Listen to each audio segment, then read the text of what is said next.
afternoon. I hope you guys are having a wonderful week. It has been an interesting week. I mean, my God, Xbox is not having the greatest time. And I mean, who can blame them? I, per one, played Redfall, and we're going to be talking about that a little later. Anyway, let's go ahead and get started by talking about comics. And DC is on a winning streak. I mean, Adventures of Superman, John Kent issue number 3. We finally get to see the world of Injustice back, but there's a little twist about this. So anyway, Injustice Superman returns to Earth, to his Earth, with John, who is still knocked out after everything that happened. He talks to Wonder Woman about John and how he is basically another version of his unborn child. John, after waking up from basically his ordeal, sees that he is with Lex Luthor. Remember, in the Injustice universe, Lex is not a villain. He's actually Superman's best friend, but I mean, if your arch nemesis father, actually, let me rephrase that. Your father's arch nemesis basically was over you when you woke up, you'd probably be a little scared too. Anyway, Luthor tells him that he is a friend and that he's in a different universe. He begins to talk about this world and kind of tries to approach him of what's going on with Superman. But of course, Injustice Superman comes in the room, see that he's awake, and he is so happy. Before any other talks can basically go on, the alarm starts flashing. Flash comes in and is confused on why someone who looks like Clark is there and wearing, of course, a Superman outfit. Basically, Injustice Superman tells him not to worry about it, but what's going on. And he basically tells everybody that there's been an attack at 2 locations. Wonder Woman, Superman, and the Flash go to one location, and John sneaks out because he heard that Damian is at the other location, but Clark told him to stay there. But of course, he is not going to stay there while Damian might be in trouble. So he goes to the location where Damian's at. Now, Damian is basically grabbing some guards, telling them to run because all of them have been knocked out by, of course, Batman. And he sees Batman and they begin to fight, but it's all interrupted by John. He tells Damian to stop fighting his father, but because Damian has absolutely no idea who this guy is, he basically flips John and throws him against the wall. Now, John is caught off guard because of how strong Damian is. And it took me a minute to remember that, of course, it's the Injustice universe. Everybody has those super pills that give everybody super strength. So, of course, John is basically surprised by all this, and Damian punches Batman, which sends him flying across the room, and Batman disappears, using this opportunity. While John was interrupting them fighting, Batman noted that he knows exactly who John is, and that he doesn't understand what's going on, which is basically true. Anyway, everybody gets to Damian's location. Damian is mad because, of course, Batman escaped. He also tells Superman that, hey, this is what's going on, who's the kid? And, of course, Superman says that's his son, or really a universal son and all that stuff. Damian is still mad because, of course, Batman got away, and Superman tries to explain why Damian's like that. They end up flying away, and Superman finds the time to explain what happened on this Earth, but of course he's telling his side of the story. John is understandable to a degree, but still wonders why he's taken upon himself to do all this stuff when his own father from his own universe didn't want to do this because of how much backlash, how much power hungry somebody can get. After they go and talk, he asks if he can go and explore the world by himself. Superman says yes, and when he goes down to talk to Wonder Woman doesn't think it's a good idea because John, in her words, is young and will not agree with any of the methods that Superman has taken. Superman says he's not going to lock up his son, but Diana reminds Clark that he is not his son. He is another Superman son. While he's flying out, he notices that everything is cleaner. The air, the food, there's no war, but the one thing he notes is that everything is quiet. He hears a baby following, catches it, hands the baby back to its mother, who is thankful, but once she sees the S, she is scared, and he notes that. Superman appears next to him and asks John what he thinks of the world. And that's when John realizes that the reason why it's so quiet is because people are afraid to breathe. And what that means is they're afraid to make a mistake, and that's where the comic ends. And I gotta say, I really like how they're basically bringing you back into the world of Injustice. If you're not familiar with the world, you're kind of questioning, why is everything like this? How was Damian able to throw somebody?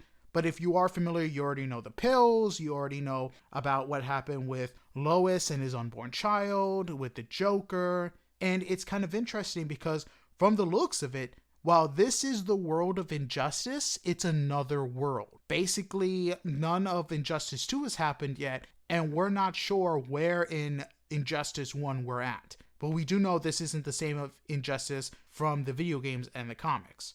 So it's really going to be interesting to see how much of a twist this is, and if this is another parallel world, what year we're at. Are we the year of magic? Wait, there was 2 years, wasn't there? Or are we at towards the end? Super excited to see what happens, and I really can't wait for issue number 4. Because let's be honest, this is Tom Taylor, and this is a universe where anything can happen. It's not the mainstay universe, so people can die. Again, can't wait for it to happen. And I mean, let's see how many deaths we can bring upon. Well, that's it for DC. We're going to be moving on to Marvel with Deadpool issue number 6. And I gotta say, this was a funny issue. It was just, I want to say it's a gag issue, but I mean, some stuff happens. But anyway, Deadpool is basically at a diner or a cafe.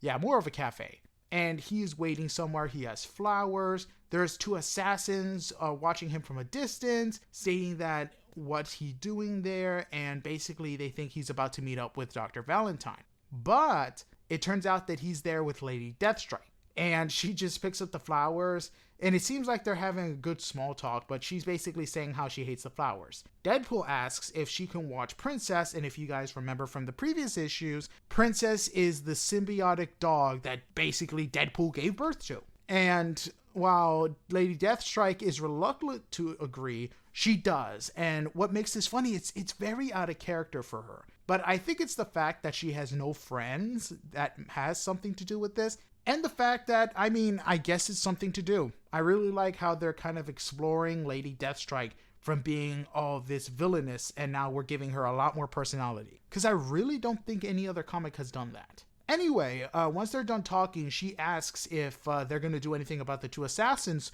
looking after them, and they basically get into a fight. Meanwhile, Valentine is attacked by another assassin, but she takes care of her really quickly. Anyway, Deadpool arrives and they go out on their date, and it's hilarious because the entire time, Lady Deathstrike and Princess are keeping up with them and keeping the assassins out of the way.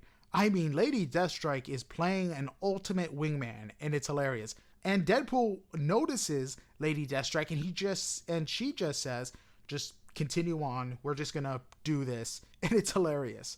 And they end up at the planetarium, they're having a good time, watching the moon, and then bats appear, which confuses Wade, because he's like, I did not know there were bats on the moon, why didn't anybody tell me? But it turns out to be a whole new set of assassins, and one is a wolf girl and the other one looks to be some type of vampire. And I gotta say, while this was a very fun issue, I mean, nothing really happens where you're like, oh, I gotta read this issue, but it's fun. I mean, character development, and you're still trying to figure out what the heck does Dr. Valentine see in Deadpool? Because that's basically the question everybody is asking themselves. But anyway, it was a good issue for laughs. I did enjoy it, so if you need something to laugh at, then there you go. Anyway, that's it for comics. We're moving on to TV shows. And if you guys are a fan of David Attenborough, congratulations, because he is back with Prehistoric Planet Season 2 because the trailer has dropped. And we're going to be following prehistoric animals from the ones near the active volcanoes of India to the marshlands of Madagascar to the deep oceans of North America. And this is a pretty cool way to learn about dinosaurs, their environment. Hopefully the CGI isn't too noticeable 100 years from now, 30 years from now, when we're basically showing this to kindergarten classes and all that stuff. And I gotta say, any excuse to listen to David Attenborough is a good one because the man's voice is like a pillow. Like Morgan Freeman, this man can talk about animals, and it's just so relaxing to hear. Speaking of relaxing, this second set of news is not so relaxing, and if you're a big fan of SWAT, yeah, you're not gonna like this. So they are canceling SWAT after 6 seasons, and it's not because of what you think it is. Usually when they cancel a show, it's because of ratings. They're not that great. It's basically down in the dumps, but that's not the case for SWAT. SWAT is actually CBS's highest viewing show. The reason why it's being canceled is because it's also the most expensive one, because they basically pay the copyright fees or whatever to Sony, and because they couldn't find an agreement, they had to can it. So it's not coming back for a 7th season, and it really sucks because, I mean, I've seen some episodes of SWAT. It's a pretty good show. And the fact that they couldn't come to agreement sucks. And another show that's coming to an end, Yellowstone. This November, when Yellowstone comes back, it's going to be its last episodes. So those of you who are a big fan of the show, it's ending. My sister is devastated. And from my understanding as well, they're going on and producing the sequel series. Now, they haven't released any cast for who's going to show up. It's definitely going to be a mystery on whether or not some of the characters from Yellowstone, the original, are going to show up in the sequel series. Or if there's a time jump. Who knows? Well, anyway, that's it for TV shows. We're going to be moving on to movies. And I gotta say, the full trailer of Gran Turismo finally releasing, giving us a bigger glimpse into the movie, and it looks fantastic. And like I've stated before, this is a story based on real life events. Instead of following the in-game story, we'll be following the life of a gamer who won a competition and got to race for real for Nissan at the Dubai 24 Hour. And this movie has big names like David Harbour, Orlando Bloom, and from what the trailer has shown, it's going to be a fun movie. And I'm excited to see if PlayStation will knock this out of the park like they did with The Last of Us. Not to mention, it's really cool to see an inspiring story about a gamer who exceeded and got to do something in real life. And you don't really hear that much from Xbox when it comes to this. So, another win for the PlayStation guys. Speaking about another win, if you were a huge fan of Black Dynamite, whether that been the movie or the anime, here is a new movie with Michael J. White from the same makers of Black Dynamite called The Outlaw Johnny Black. And from the looks of it, it looks like it answers the question, what if Black Dynamite was a Western? And like I said, it looks funny, probably gonna have the same type of weird scenes as Black Dynamite. And you know what? I really hope it has the same magic, because if this spawns an animated show like Black Dynamite did, ooh, we're really gonna have some fun times. Heck, I wonder if they're ever gonna make another season of Black Dynamite. That show was absolutely nuts, and with the Boondocks not coming back, I think we need a W. Anyway, moving on. The trailer for Dune Part 2 has released, and I gotta say, it looks really good. Now, I'm wondering how well it's gonna play out, because you know how hard it is to make a good sequel after knocking it out of the park with the first movie? It's not easy. And I mean, now we get to see everything play out. Everything that Part 1 was building up to. And not to mention, Zendaya is probably going to be in the movie a lot more than she was in the first one. What was she in the first one for? 5-10 minutes? Anyway, I can't wait to see Dune 2 coming out this fall. And seeing it in IMAX is going to be phenomenal. Now, talking about IMAX, I just saw Guardians of the Galaxy 3 and wow. So this is a non-spoiler, but if you have little kids, it's gonna be a very tough choice whether or not to allow them to watch the movie. And it's not because it's too violent, it's just because of if they're really loving animals, like they're big animal lovers, this movie's gonna hit them a lot harder than it's gonna hit anybody, because there are animal torture scenes in this movie. Again, I'm just giving you some forewarning. If it would probably be best interest for any parents to kind of think about it before letting them watch. If you think your child can handle that, go for it. Let them watch the movie. It is a great movie, but oh God, it really hits you in the heartstrings. Especially if you have dogs. I have 2 dogs, and I couldn't stop thinking about them this entire movie. Fantastic movie. Honestly, I think it's the best movie in this phase. And I really think that this is the best trilogy, even more so than Captain America. Again, that's just my opinion. James Gunn did a great job for ending this series, especially since it's his last film at Marvel. So yeah, like I said, definitely would recommend seeing Guardians of the Galaxy 3, 10 out of 10. But again, definitely kind of gauge your child on whether or not they are going to be okay with animal torture. But if you all decide to see the movie, there's 2 after credits. Anyway, that's it for movies. Moving on to video games. And something that has surprised me, I didn't think that was going to happen. But I guess miracles do happen because Forspoken is getting a DLC. Yes, the game that did very bad and didn't sell a lot, that a lot of people were annoyed with the main character, is getting a DLC. Honestly, I really think that they made this DLC before the game came out, because there is no way they weren't already planning for this before or after the game was out. I mean, it already looks completed, and it's only been 2 months since the game came out?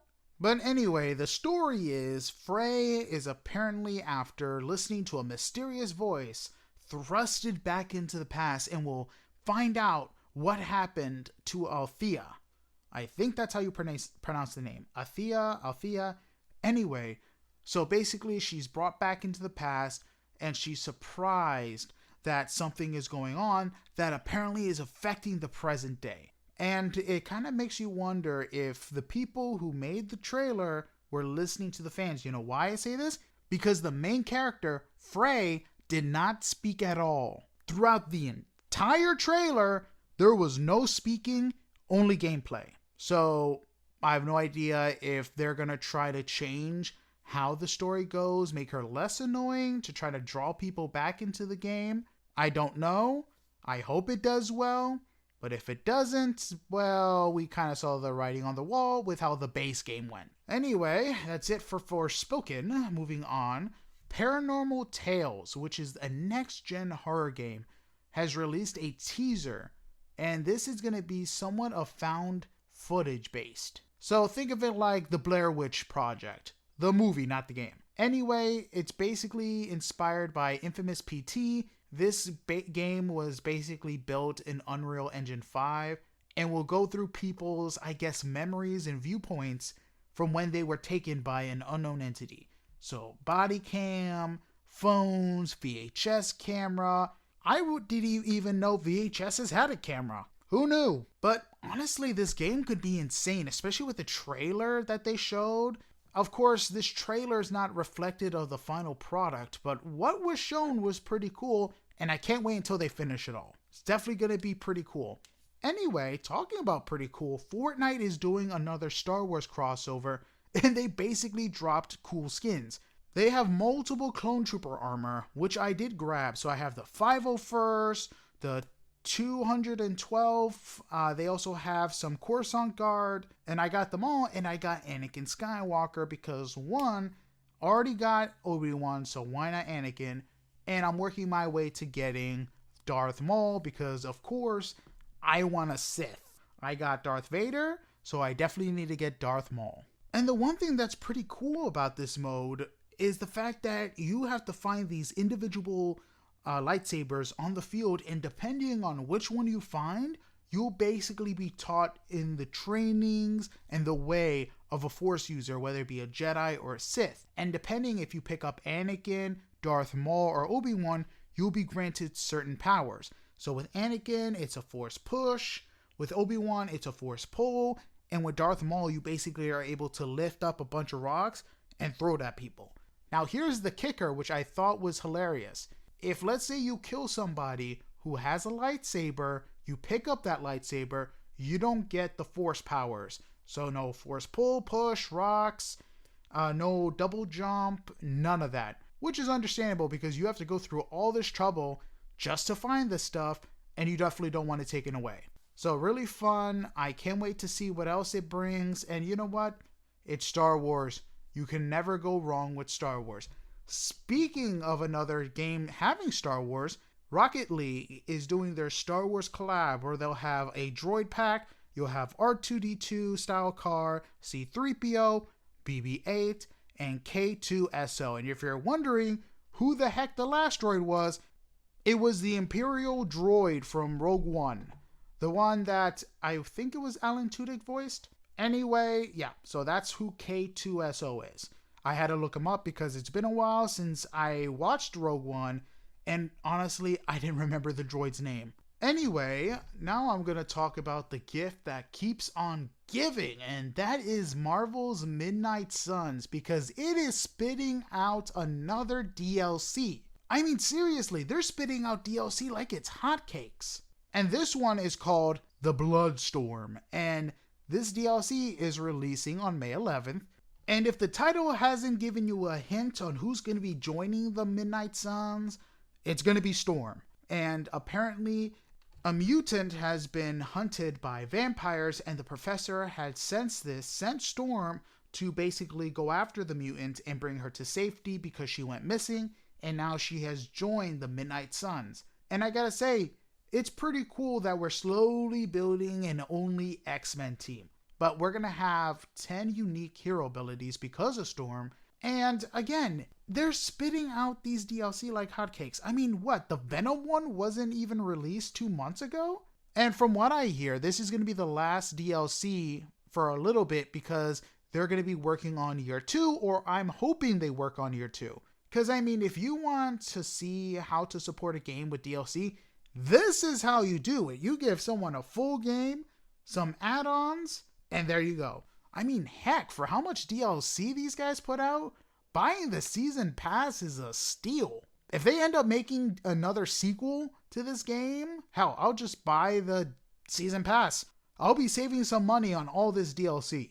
Anyway, speaking of DLC, a new expansion for World of Warcraft. Yes, the World of Warcraft is coming, and it's called the Embers of, I'm gonna butcher this name, Netheron. Again, if that's not the correct pronunciation, I'm sorry.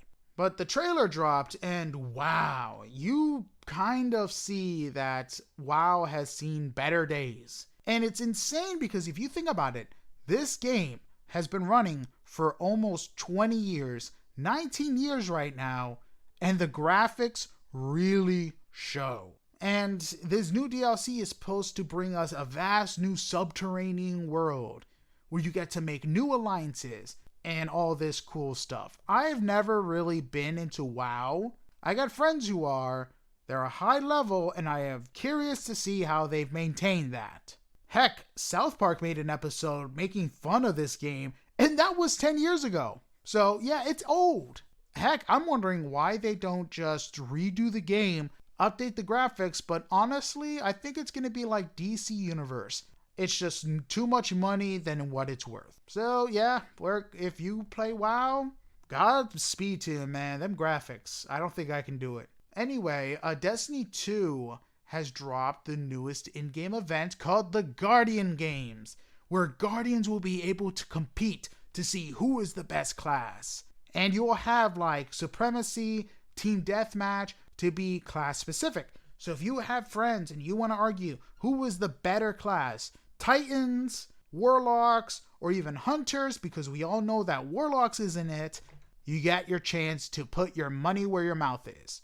If Warlocks turn out to be the winners of this, I'm going to laugh. But honestly, I'm a little biased. I think Titans are the one that's going to come out on top. Again, that's just me. And speaking about who is going to be the best, a new trailer for the F1 23 has released. And if you're wondering what the heck that is, it is basically a racing game. And it's European racing. So F1 23 is going to be bringing fans an authentic look into European racing. And it's going to have a new chapter of the Breakpoint story where you'll be able to race through Las Vegas and other tracks throughout the United States and Europe as well. And if I remember correctly, I think the F means Ferrari.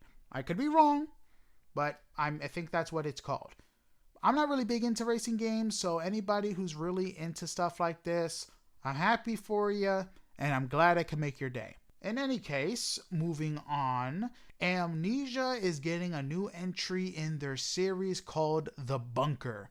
They've released 10 minutes of gameplay, and I gotta say, the game is everything you want in an Amnesia game. You have no idea what's going on. You have to explore everything to get the full picture. You got claustrophobic horror, and you got something chasing you that you have no idea why. So again, everything you want in an Amnesia game. And total darkness. My favorite.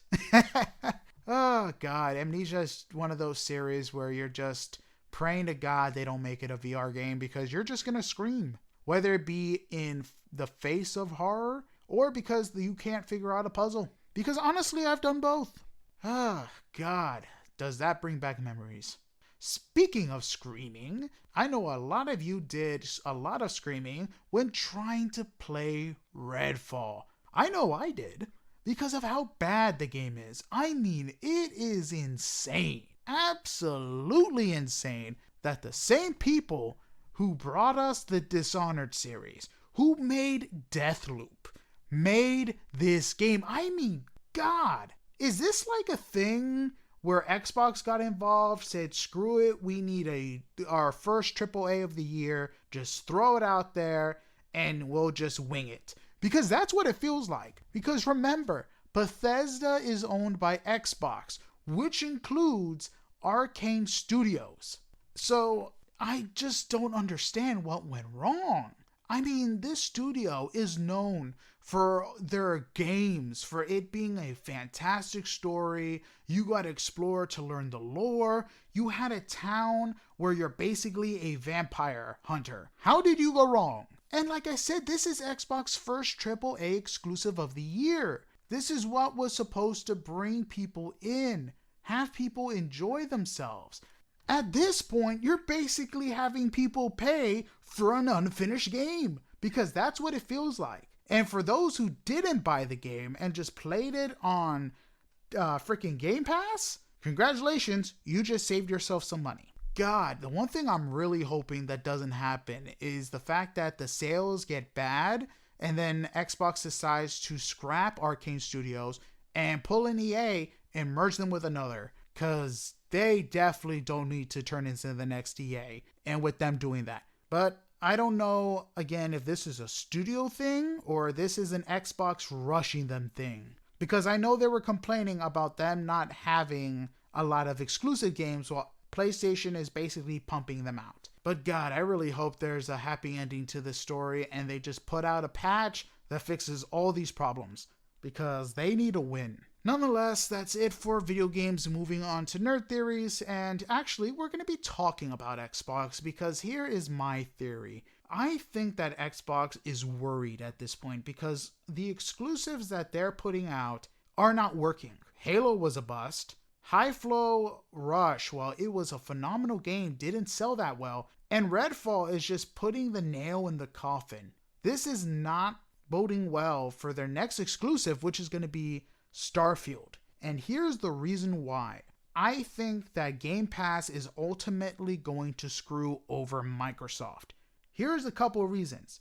One, people don't have to buy the game anymore, so you don't have to spend $70 for one game. Two, it's the fact that because of this, a lot of the game studios are going to have to rely on multiple people on Game Pass playing them, because that's basically going to tell Xbox, hey, these guys are basically paying this subscription because of this game. Let's give the studio more money to buy and make more stuff. If that doesn't happen, then why keep the studio? And it really sucks because it doesn't give studios a chance to get the money, show that their game is high selling, getting praise, and that's the reason why they should be able to make more of a series. Microsoft at this point is probably going to scrap their losses because they're spending so much money on buying different studios. If said studio is not making their marks, there's no reason why they shouldn't be able to scrap it, and that's going to be a thing. Look at PlayStation. They do have some sort of version of Game Pass, but there is no game on there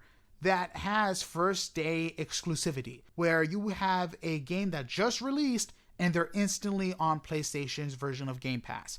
You have to wait a little bit, and that's a good thing because then you have people buying the game instead of playing it on Game Pass, playing the full game, and either they have them waiting or they just end up buying the game. Because that shows, hey, PlayStation has this many units sold because people don't want to wait. They want to play this next game. It's getting good reviews.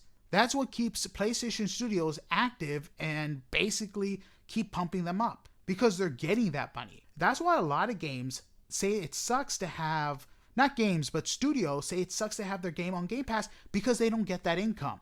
And we're basically going to be coming to a point where something is going to break. Either Xbox is going to break, having to either sell off these studios because they spent way too much money and they're not getting their bang for their buck, or they're going to have to either just merge them all together and spit out whatever they spit out to try to get people to spend more money. I wonder what's going to break first, but I'm really hoping they don't go the EA route because you have so much talent in these individual studios that it would suck for them to be either fired or brushed over to work on a game they didn't even want to be a part of. But that's just my theory. I could be wrong, I could be right. That's a good thing about nerd theories. There is no right answer. Well, most of the time. Anyway, moving on to current events. A lot of shows, a lot of fan favorite shows are going to be affected by the new writer strike that's going on. This includes a lot of the talk show hosts shows. So Last Week Tonight with John Oliver, Jimmy Fallon, and all that stuff, including The Last of Us Season 2. Also Abbott Elementary as well. Which is weird because you would think that they would have finished the second season of writing.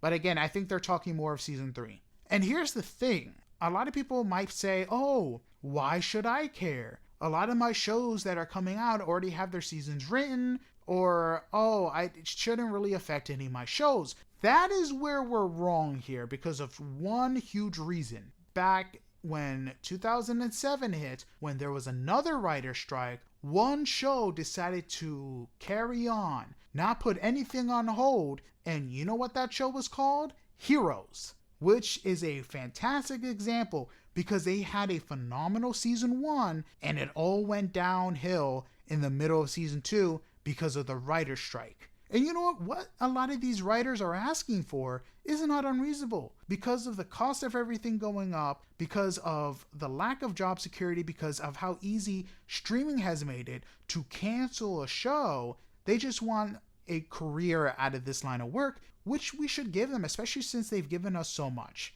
And they're the backbone of a lot of our TV shows because of the clever writing. Sure, I get it. Some of the recent shows have absolutely sucked with the writing, but we shouldn't let a couple of bad apples mold the entire pot. So hopefully this gets resolved soon, because if it starts affecting the shows I like, oh, I'm not going to like it at all. I'm really hoping it's not affecting the new season of Doctor Who. I'm really hoping. Anyway, that's it for this episode. I hope you guys like it. I'll see you again next week. Sayonara. See you later. And have a blessed one. Goodbye.